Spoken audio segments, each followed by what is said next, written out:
All right. It turned red. I see live. That means I guess we're live. So that means I'm Brent Leary. I'm Paul Greenberg. And I'm Brian Solis. And we are the CRM players. I said it right for the first time in 2020. Thank you. Amen. I need some applause. Yeah, something like that. Yeah, right. Happy to make it loud. I'm just glad that it's above 30 degrees here in Atlanta finally, because last night it got into the low 20s. So it's just warm. Unnatural. It's terrible, warm, man. We were like 15 last night. We had feral cats who we had to take care of out in that cold, man. Oh, I was out half the night just putting food in cat colony houses, things like that. Hey, man, the cats at your place, they eat better than most humans. So yeah, they certainly eat better than I do. Don't be surprised if you see me out there one night counting down. I say, how do you like your cat food? You go plain, not even a butter. All right, so this is show number 2 in 2020. The year's already moving on, man. See, Brian has already been to what, Geneva? Any place else? That's it so far. How are the folks in Geneva, man? What's going on there? I talk about a humbling place and also a very beautiful place to visit. I was there for a conference called CREA Digital Day, and CREA is the creative digital school. No, it's school for creatives in Geneva. And they had this big event on creativity and the future of digital, and it was 1,500 people in this gorgeous theater. But I flew through Frankfurt, and the plane just going to Geneva was almost like a catalog or one of those luxury magazines of everybody dressed in the fanciest branded luxurious ski clothes going on their vacation. I saw he couldn't have been more than 13 or 14 years old wearing Louis Vuitton tennis shoes. He's by himself too, and Gucci sweat outfit and all the paraphernalia. And I thought to myself, I need to pick better parents in my next life. The thing is, he was the co-pilot. Yeah. Well, yeah, but when you say branded, I'm doing it wrong. Like, there, that's what I'm talking about there. Yeah. We got to get you. You got to get a team logo on you somewhere, man. I could have to work on those. Maybe the Warriors. I heard I could get a discount. Entirely up to you. Entirely up to you which one you want. There's only one you can't have. Yeah, there's. That's it. Yeah, because the what are we calling this again? The player and the residency shuts down if it's like. That's right. The play in residence is no longer a play unless it's a player hater in residence. Anyway, okay. So, all right. Didn't they just wrap up? What was that last week? It was, what did they call that? NRF, the big National Retail Federation. Yeah. You can always tell when that thing is going on in the CRM world, because it's like every CRM vendor puts out, whatever they have when it comes to their platform and commerce. And so it doesn't fail. It was Microsoft made a pretty significant announcement. Adobe made a pretty significant announcement. Anybody else make any Salesforce made an announcement. So let's talk about some of this stuff. What's first of all, Microsoft coming out and talking about their Commerce Cloud. Now I'm hearing myself all of a sudden. Am I hearing things? All right, now it's gone. Yeah, you were hearing things.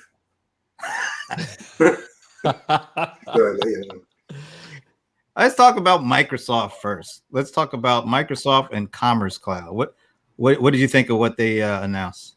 Well, I mean, it's funny because for years, and many of us have been talking about this. I mean, you probably need a little context to understand this stuff because it's kind of funny in its own way and also significant. The first commerce acquisition was an on-premise one. It was the first big one by a let's call it a vendor who was a CRM vendor among other things. Was Oracle acquiring ATG? I must have been 10 years ago or so. Yeah, that's like two, maybe. Yeah, at least it seems like. could be even longer. And it was significant. They were the first. It was significant. ATG itself was just a giant beast, and it was kind of basically a damaged beast, and was just clumsy and gigantic, and it was enterprise ready in that it was one of the few that was even existed at the time. Yeah, but it was significant and became important to the vendors when they saw that people still wanted something related to commerce. And of course, Amazon triggers the whole thing when it comes to why even have something related to, B2C commerce in particular in the early days, and then B2B a little later. And the thing is that every vendor went on board. SAP acquired Hybris, which was actually, of all of them, probably the best of the things out there. But I was like, what was that? That was a pretty significant amount of time after. God, Oracle bought, that was like 3, 4, 5, maybe 3 years at least, maybe longer.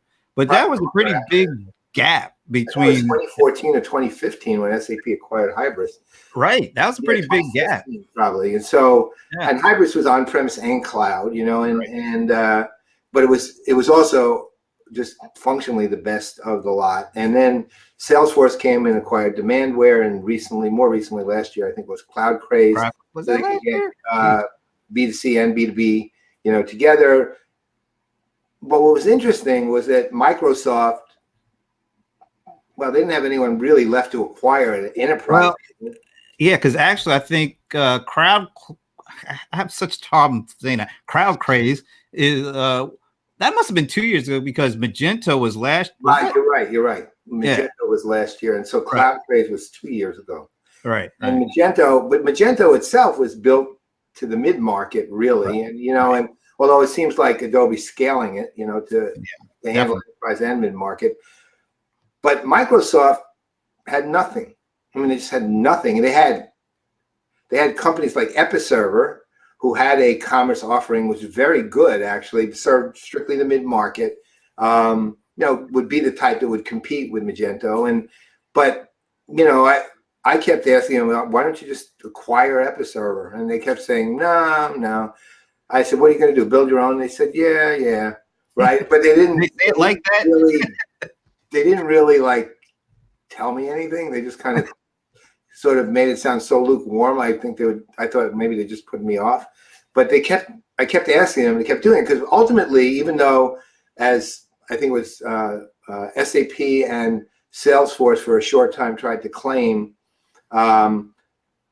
commerce was not the fourth pillar of CRM, it still was important, right? Regardless, it was an independent of CRM, but still as important, especially when it came to engagement and customer experience. So all of a sudden, Microsoft starts getting serious, and they produced Commerce Cloud in 2 years, basically. It was a 2-year effort. They produced a Commerce Cloud, which they claim, I still haven't seen it, so I'm not going to by any means think it is.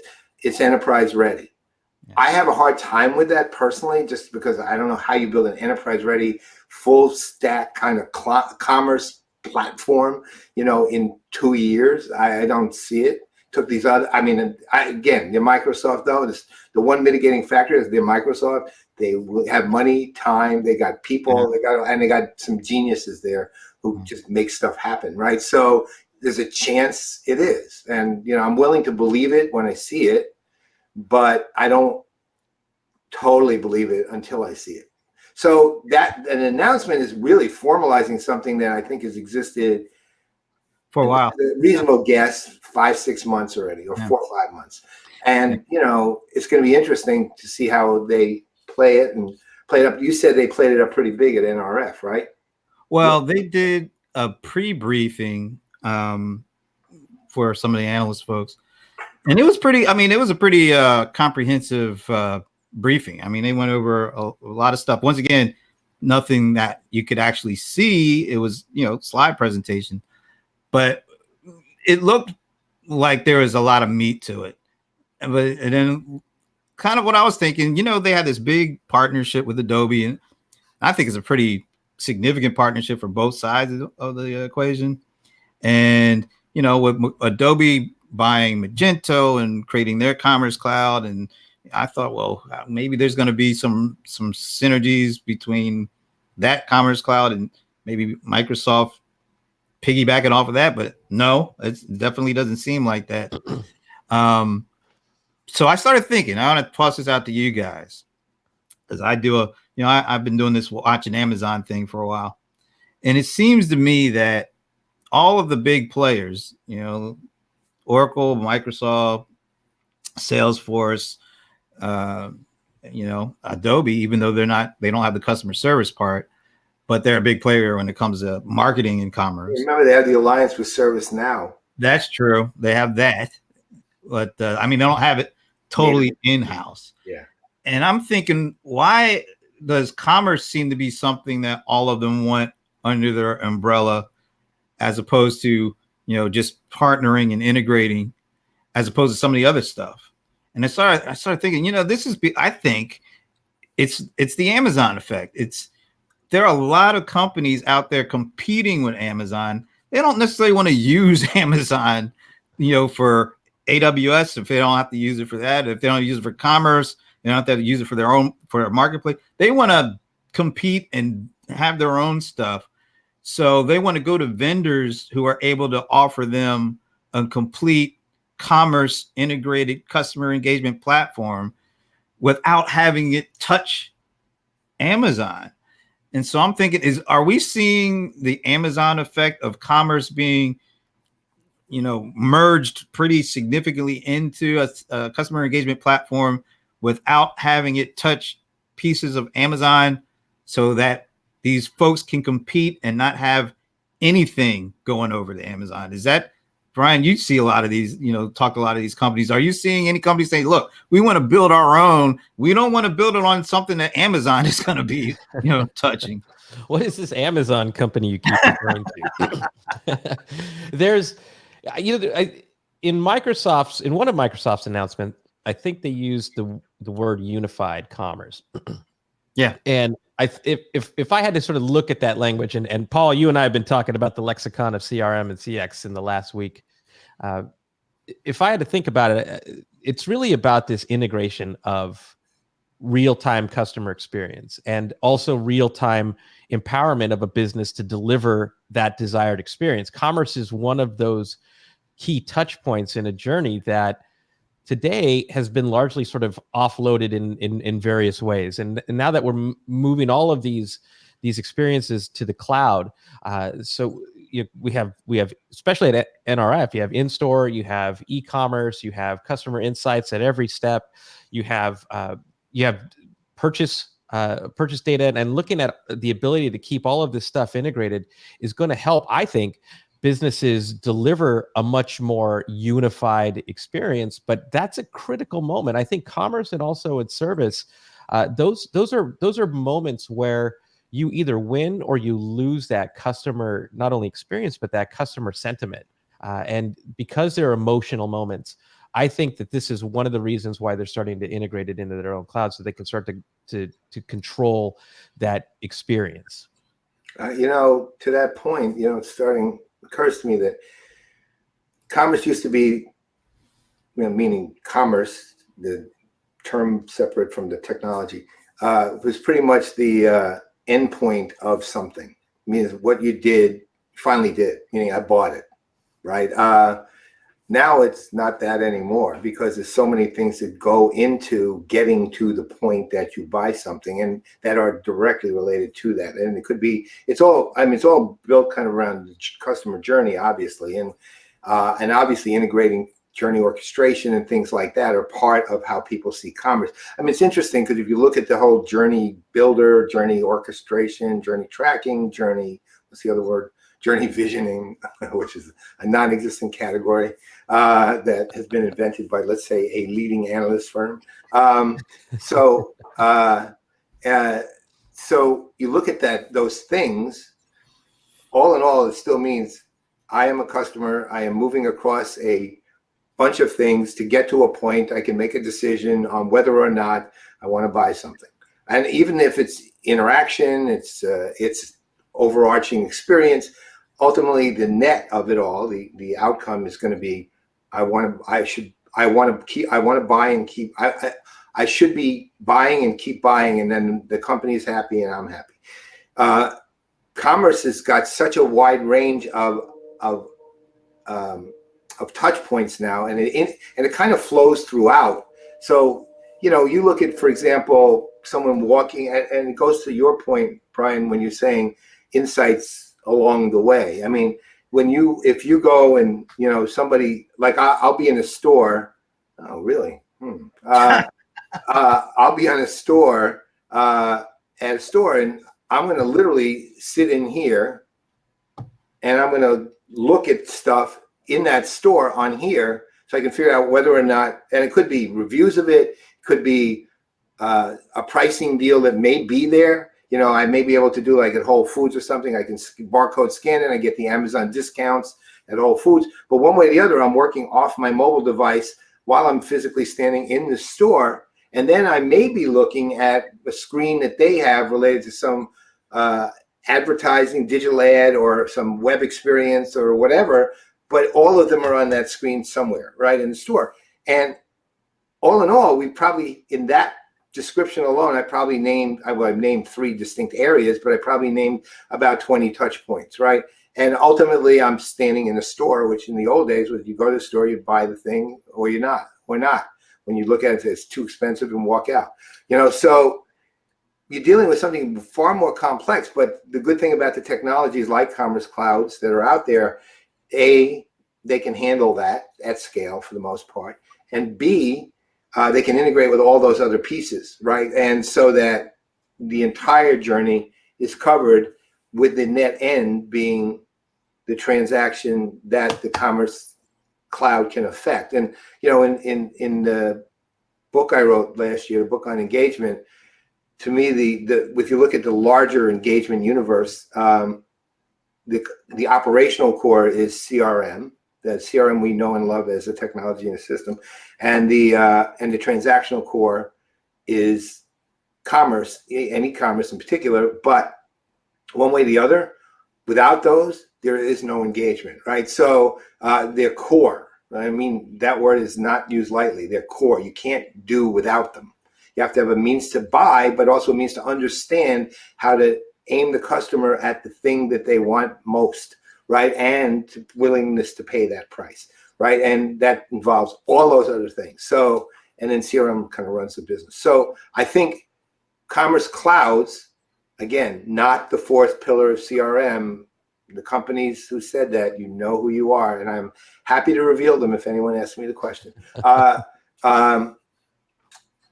The companies that the commerce is absolutely mission critical, and all those companies understand that at this point. I mean, how many independent e-commerce platforms exist anymore? Shopify and what else? I mean, Amazon in its own way is an independent e-commerce. Well, yeah, it doesn't sell itself to others. I think, you know, the focus is always, you know, that the term commerce or e-commerce, and, you know, a lot of the emphasis is on, you know, the transaction, but really the transaction is a byproduct of all these other interactions and signals that are coming through websites or apps or things like Alexa. It's how many of those signals were lost, and then how many of those signals, you know, were never really analyzed to the point where you could do something with them in real time to get that transaction. It's like, you know, yeah, the end result is the transaction, and we call that commerce, but it's all those other pieces that I think are really important to the customer journey, or even understanding what, you know, the customer's intent. And that, to me, seems to be why Amazon has done what it has, and why I think it's important to the vendors to bring commerce in-house and put it under their platform, because it just adds so much information about what's important to people at that, I hate to say the moment of truth thing, but you know, that it is, when you're on a website, there's a reason you're there, right? I mean, you're moment of truth. Or what is Microsoft Salesforce calling it? The system of trust or truth or something? No, 360 trust. No, but they call it truth. Yeah. Customer 360 truth. Yeah, 360 truth or something, whatever. Yeah, I don't know. Whatever it is, it's They're all stupid. Anyone who calls it a moment of truth is ridiculous. All right. Most of the time, it's not a moment of truth. It's not even a moment of clarity, for God's sake. It's a moment of emotional tug, emotional push. A moment of interaction opportunity, really. Yeah, there you go. or just simply engagement. Yeah, there you go. But yeah, I think it's more, it's understanding that is probably more critical than, well, as critical as being able to take the transaction on the other end of that interaction. And it seems like most companies, maybe they figured it out. Maybe there's like, hey, this is something that we definitely have to bring in and not partner out or integrate out. And what serious vendors can afford not to do that at this point? I'm literally trying to think of names of serious vendors who couldn't. We're talking about the big guys, but yeah. But even if you're an aspiring big guy, can you get to be a big guy if you don't have that now? No, you can't. I mean, you have to have it. This has become, like CRM went from nice to must. This has gone to must have too. You cannot function without it. Yeah, we live in a really interesting time too, when retail as a construct, right? It hasn't. I mean, I still talk to executives who want to know how to figure out how to better compete or partner with Amazon. And I was just thinking that, Amazon launched in 1994. So I think that conversation is a little out the gate. But if I look at things like D2C brands today that are absolutely just reinventing what a retailer experience or a brand experience could look like, like the away.coms of the world, or if you look at Amazon Go and how they're pushing forward that retail experience, or all of the things that Walmart's doing behind the scenes and eventually we'll start doing in store as well. One of the we mentioned Microsoft earlier that I thought was interesting with the Marks and Spencer pilot was this concept of what Amazon Go could do for the future of retail, which was reimagine the whole retail experience, where you have like the Toys R Us shops that are starting to reappear, where they're putting computer vision and they're putting sensors and IoT stuff all around the store so that they can monitor real-time customer behavior to start to see if they can't get that e-commerce like real-time analytics for improving in-store experiences in the moment, or not the moment, for an opportunity for engagement, which it allows, I think, retail executives to reimagine what it means to be in the retail game. But to your point earlier, Brent, I've seen numbers as high as 70 and even 90% of brands or executives that aren't even using the data they have today. So I think this idea of a unified front, bringing together these cloud capabilities in one place so that they can better understand what that journey is, and to keep it seamless, to keep it frictionless, and then to even wow and delight customers in ways that they didn't even think about. I think that's the ultimate goal here. Well, to your point, when you deal, one of the difficulties with that, it has nothing to do with the end user at all. It actually has to do with the technology companies themselves, and the reason that, not because they don't have the ability to integrate everything, because they do. They all do. There's a single one of them that can't integrate across their own suites or across anyone else's either. But they have political issues internally, and like silo battles, right? Cross cloud collaboration is not something they enjoy doing very much. I mean, I know of multiple companies who actually will remain nameless in this case, where in the other cases I was perfectly willing to name the name, right? Who actually fight this out all the time. They're like, this cloud doesn't want to work with this cloud because they have to protect their turf. And I mean, it's this whole thing. And it's not one company. It's a lot of them. It's the bulk of them. When you have the companies that are going to market as an integrated suite, let's say, that's a positive, right? Even if it's not the ultimate solution per se, because you still have to integrate with things that aren't you, no matter what. But on the smaller side, you have the companies like Creatio, who go to market integrated, or Pega, who goes to market integrated around customer engagement, and the companies that do that have dealt with some of the politics internally already from the companies. The companies that don't do it are battling it out for turf internally and creating their own issues, really, because technically they can do it. And, there's great tools out there to do it. I mean, I'm not saying this is one of the companies. I'm just using this tool I'm about to mention an example. You take something like MuleSoft, man, that handles all of that stuff, and it really does. It's a really good tool. Yeah. So, I think that's actually a break. The internal politics, which are job related, are a break on progress in the unified experience, we'll call it for the sake of it. Hey, just a quick note that our mutual buddy Esteban Kolsky is happy that we're talking about commerce, which is pretty good because Esteban usually isn't happy about anything. So it's kind of he's become a very different person. He's so much nicer now. He's so much nicer now. We kid because we care, man. We're glad that you're there, and we'll have you on the show.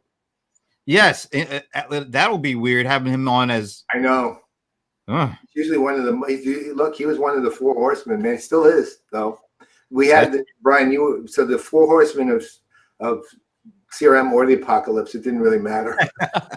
Pretty much all the same, right? It was Brent, me, Dennis Pombrian, and Esteban. The original was actually Esteban was actually the newer comer because the other three of us knew each other longer, but. The original one was Ginger Conlon. She was back, and she's still an honorary fifth horse person, right? Right. So Esteban, he's so well regarded among the four horsemen that we're keeping him in first tender four horsemen. Even though we always had to run an NDA before we let him talk about anything. That's right.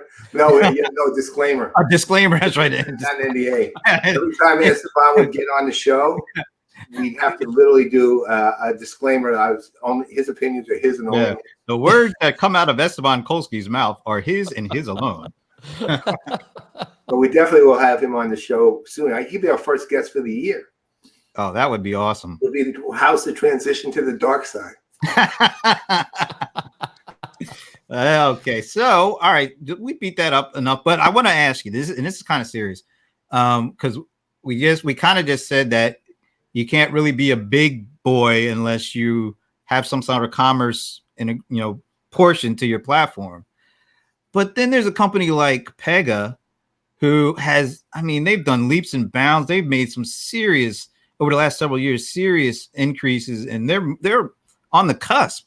Does that mean that they have to really start to figure out or make some kind of offering, whether it's acquisition or if maybe they've been working on something organically, but how much do they need that in order to be looked at as one of the big guys? Well, look, here's the thing. They do. They have to. Look, how would I put this? But here's the thing with Pega, which is actually, I don't know if it's unique, but it's unusual. They may not want to, right? That's the thing. The difference is, if you want to do this, you're going to need some way to integrate with commerce in a way that's effective for your customers. If you don't have your own, you acquire. If you don't acquire, you integrate with others. But you have to have it clear and present, so to speak. But in Pega's case, the funny thing about them is they run their own course, man. I don't think they care about whether they're competing with Oracle, Salesforce, SP, Microsoft, Creatio, all the companies that do similar stuff to them and actually compete in similar arenas. I think Alan and company are quite happy doing what they do and doing it the way they do it and kind of march their own drum really well too. So the answer is if they want to start getting to Oracle, or SAP levels or Salesforce levels or Microsoft levels, they have to. But I'm not sure they want that. It doesn't mean they can't grow. They can still grow to several. Oh, no, it does. But when you think of look, ServiceNow doesn't have commerce, and look at them, man. They're but they're very focused on what they do. Yeah. That's the thing. If you're going to be a big player end to end, or at least customer facing end to end, commerce is necessary. Well, if you have a customer engagement platform, can you say that without having what we just talked about? you can say it. Doesn't mean do whatever you want, really. I think I would not be surprised, but I don't know this, that they integrate with all of them, really. I wouldn't be surprised. And again, I have no knowledge of that. I guess we'll find out in what, June? In May. May, whenever it is. That's right, end of May, early June, right? And you know what? It's actually a good question to ask them. So if anyone from Pego sees this at any point, you're on notice. Yeah, because we're gonna ask you about this, because it really is important. Brian, you're gonna say something, weren't you? I just, the more I think about this, and just if you look at NRF in general in terms of its influence in the industry, I mean, it's not even just so much about retail anymore. What we're really talking about is just customer experience, and that's physical, that's digital. And to your point, Paul, and I love the question, Brent. I think Pega and anyone really in this space has to think about what. It's all tied together, right? And it's all tied together for the sake of the customer, whether that's personalized, whether that's predictive analytics. It's about improving those experiences in ways that you're going to have a hard time with dealing with from a siloed perspective, whether that's at the retailer or brand, or whether that's at the vendor. I mean, those are legacy mindsets and models that are getting broken apart as we go here. And I think, Pega, one of the things that I could appreciate from them, and if they do go in this direction, I'm a big fan of narrative and storytelling, and their ability to humanize AI and machine learning and automation and RPA, and getting people to think differently about how to use these technologies to improve experiences. I'm a big fan of that, and commerce is becoming a bigger and bigger and bigger and much more influential role in the entire journey. All right. Yeah, we beat that one up. You wanted to say something? Esteban was texting me. I just got a text too. I'm responding to him. He's giving me his opinion of Pega. I'm guessing that's off the record. It's pretty straightforward, actually. Okay, he said I can't quote him on the air. So here's what he said. He said it's a question of verticals with them. Their target market doesn't use commerce. And I said, Pega, because he didn't say who. And he said, yeah. And I said, can I quote you on the air? And he said, most of their customers are build your own, so they may have it from elsewhere, Shopify. And there we go. That's what he said. So he still had his analyst halfway on. His analyst hat was to get rid of it all. Maybe frayed in the front, but still on. That's cool. I think if they want to be up there with those big guys that we talk about, they're probably going to have to do more than that. Yeah, no, I mean, I agree with you. Look, again, it really is a matter for them is whether they want to. And exactly. You remember at Pega World last year, they basically said, in conversations that we were all having, they basically said they didn't want to, right? So, right. Hey, so, look, Alan, I had a chance to talk one-on-one with him a couple of years ago. That dude says what is on his mind. He doesn't care. I know. And he's put together the right team, and they're doing their thing. I mean, I'm still interested in seeing how this whole, they've infused empathy into their engagement platform. I'm looking to see, what impact that's going to make this year.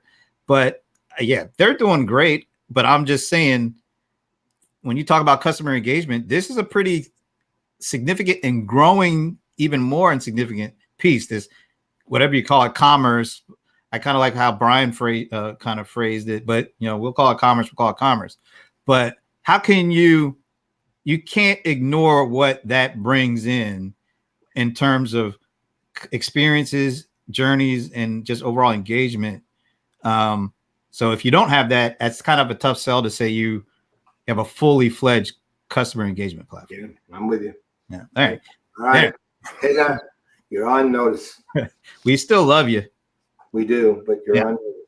Absolutely. All right. So we were going to talk about a couple other quick things, right? I know one is like upcoming events. And I think we better talk about one upcoming event a little bit more, because I don't know how many people know about it. We're all going to be at Zoholics next week. We'll talk about that. But we're going to also be in one of my favorite places, Atlanta. Kind of like that. And that's at the end of February. You gonna take Delta? Yeah. I'm not even going to take MARTA. Playing on the ground. Just take it on the ground. Oh, and I'm gonna actually take the highway, which is great for me. But the Ambient Experience Summit, otherwise known as AXS, is being headed up, organized mainly by the folks at Constellation Research, and they are have us coming in and helping out. But it's going to be cool. It's like it's focused on customer experience and identifying executives and companies that are doing really interesting things in the CX space. But it's not your traditional event. I was actually at the venue where it's going to be held at, and it's the Porsche Design Experience Center in Atlanta. And I'm telling you, that venue is not like any conference venue I've been to before. First of all, and maybe I'll post some of these pictures. I took some pictures. As you're in the room, which is a really interesting room that we'll be doing this thing but they have these big windows. And if you look outside the windows, you see dudes doing donuts and Porsches, they're spinning out, they're going around the track. And it's just a cool vibe. And then there's like a little Porsche museum in there. They got all these cool, Porsches from different years and different styles. They've got the little place where you can spend 20 or 30 minutes in a simulated race, and you can pick which car in which racetrack to be in, and then you get that experience. And so it's a cool way of marrying these unique experiences that Porsche has to customer experience, and talking about how companies today are doing things in a much unique way, and that's what they're going to be celebrated for at this event. So first of all, hats off to Ray and his folks for putting this together and coming to Atlanta and finding this really cool venue and identifying. I think there's going to be 100 people that are kind of identified for this thing. So it's really a cool thing. It's a different kind of conference. So it's really fun to think about. Yeah, I mean, the bulk of them, the people coming are the invitees. This is kind of an invitation only, even for the attendees. I think are mostly, like, for the most part, C-level, a very senior level executives who one way or the other are tied to customer experience, including and engagement, including like the analytics side, on the more techie side, the people in charge of the overarching experience. I think, and again, I don't know if this person's actually coming, but it's Atlanta, so I'll say it anyway. The SVP of customer experience for Coca-Cola, right? Like that. I guarantee Pepsi won't be there, though. They're not allowed to come to the city. Not invited. They're not invited. Otherwise, it would have been called the AXWW3, the ambient experience of World War III. So, and I get to be the chair, which is going to be fun. Actually, it's not fun. As Brent, all of us who have chaired conferences know, takes up so much time. You'd have no time to schmooze, right? Which is really what I like conferences. I don't even like speaking at them. I don't even care about being paid for them. I like schmoozing and eating, right? And that's it. So, unfortunately, I won't have a whole lot of time to schmooze, which is, to me, and plus, I don't like Porsches. Wow, you're definitely. I don't like Porsches. I just don't like cars one way or the other. I don't care. Right? The people, though, everyone I know who's ever been to it, though, it's cool. Thinks it's amazing. Right? It is cool, literally amazing. I literally think we probably have 20% of the audience coming just to go to it. Forget You can do the night or the day before. Folks are actually going to be able to go around the track. Yeah.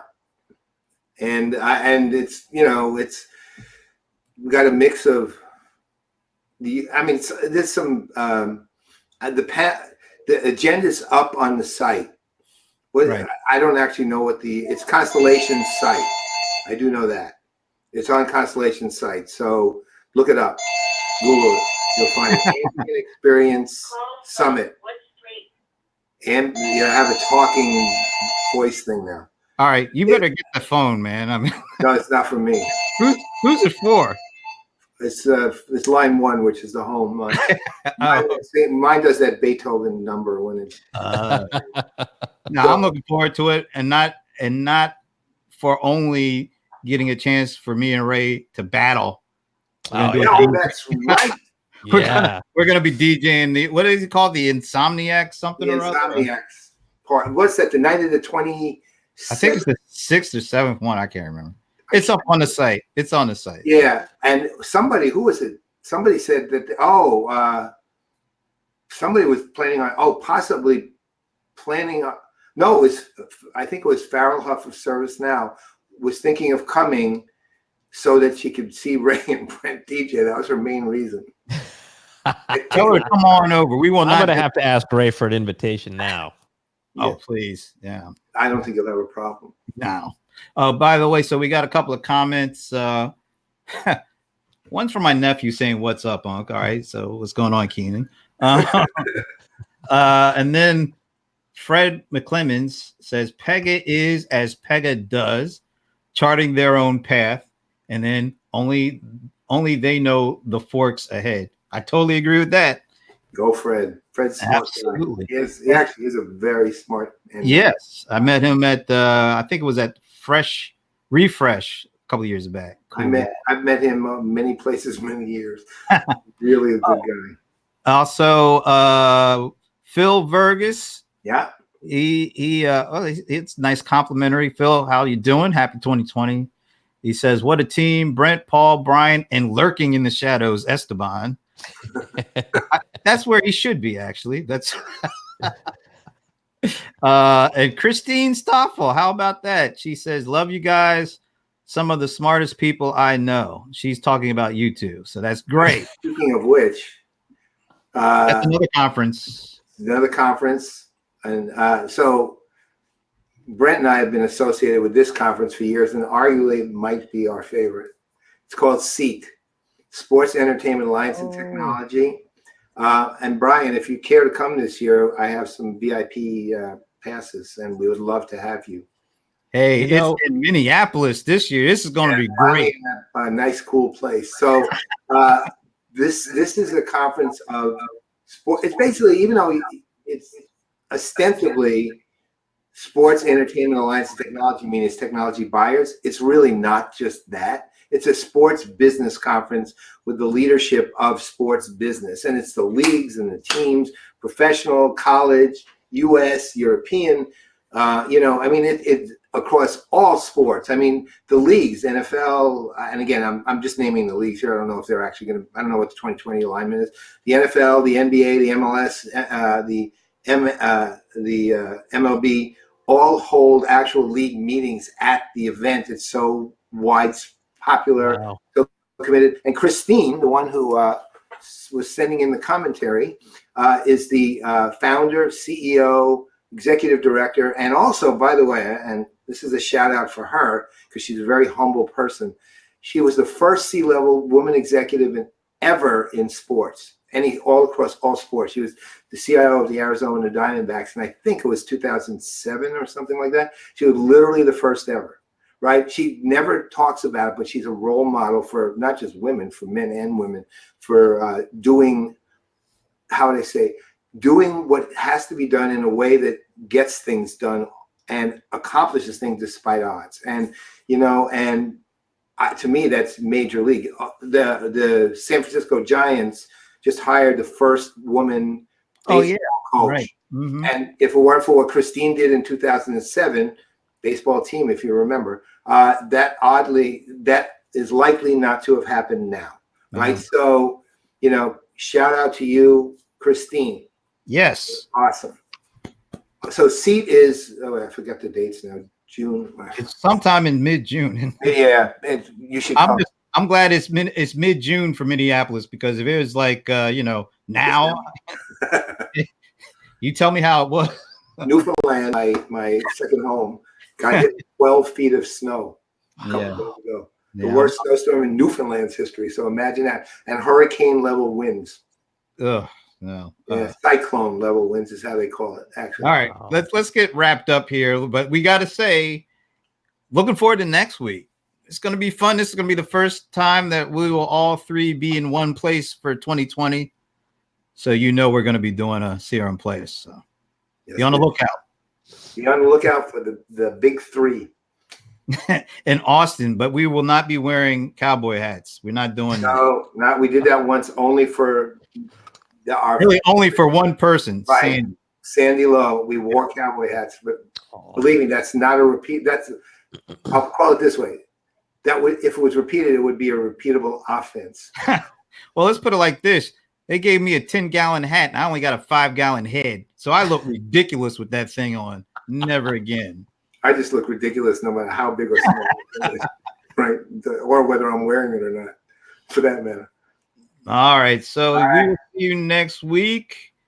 For, I guess, in the meantime, I'm Brent Leary. I'm Paul Greenberg. I'm Brian Solis. We are the CRM Players. We're out. We're gone.